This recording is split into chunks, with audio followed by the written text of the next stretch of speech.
kind of in one of those periods where the markets could really kind of break down here very easily. The underpinnings of the markets are getting a little bit weak in terms of breadth, relative strength, these type of things. So when you have that kind of weak foundation, that does set the markets up potentially for kind of an unexpected pullback. But here's what you need to know before the bell this morning.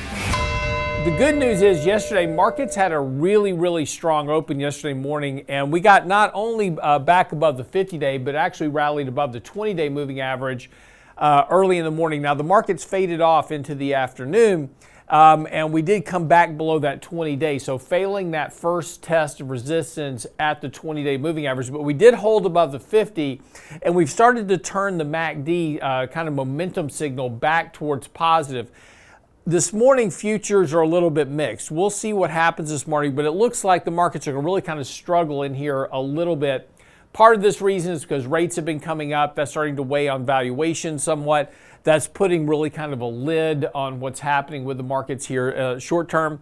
We're not overbought yet, but we are starting to come off that oversold condition. So some of the fuel there for a rally is beginning to be utilized, and that may limit the upside here a bit for the market. So what will be important here for the markets over the next couple of days in particular is going to be getting above this 20-day moving average. Now, if we can do that, that would certainly set the markets up for a rally back towards where we were previously. So we'll see what happens here, but over the next couple of days, this is going to be really critical for the markets to make some kind of advance here. Now, one other thing is that if we take a look at volatility, and this has been kind of one of the big drivers lately, is that volatility has been collapsing back down here. So again, we had this little brief spike in volatility back in December. Most of that's been worked off. Complacency is getting very high again in the markets. The put-call ratio is getting very low. So again, there's just a huge amount of complacency in the markets that we won't have a correction. That's also potentially a liability here short term for the markets to move dramatically higher. So again, we may see a bit of a move higher here over the next few days, but having to go from here and kind of make a much larger advance may be somewhat challenging until we kind of get through a bit more of a consolidation period. So again, just be a little bit cautious on your outlook here.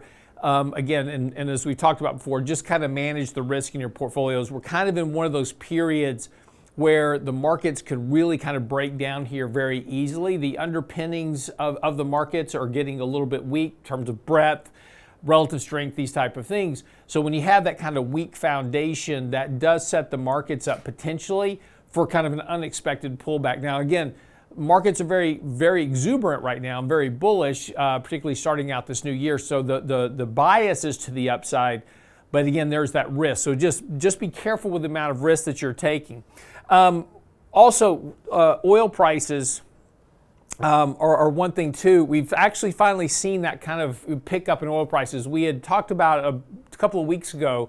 We said we were adding to our energy positions because oil prices had gotten extremely oversold, and that we would likely start to see a reflexive rally in oil prices. And again, we've done that. Now we've had this kind of fairly decent move in oil prices. Oil prices getting back to pretty overbought conditions. So we've reversed a lot of that oversold. We're back to overbought. Again, we're still working kind of in a long-term defined down channel in oil prices. But there's not a big driver here for higher oil prices. So again, we'll probably be looking at here at some point, take a little bit of profits in our recent trades.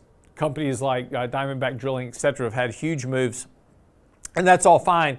But again, this was kind of expected, and this really kind of the strength of this move in oil prices also has been kind of corresponding with the drop in the dollar. Now, yesterday in particular, there was a big drop in the dollar early on, but that dollar's been actually declining for about 3 days here. But again, that's not surprising as well because the dollar's had such a huge move here over a period of time that some type of correction in the dollar is going to be likely. In fact, a move back towards probably 104, 105 on the dollar index would not be surprising at all. Again, just a normalistic correction. Again, when the dollar gets too strong in the U.S., it weighs on economic activity in other countries, so other countries kind of start to counterbalance their currencies relative back to the dollar. So expect a decline in the dollar here in the short term, and we'll see, kind of how the markets play out against that as well.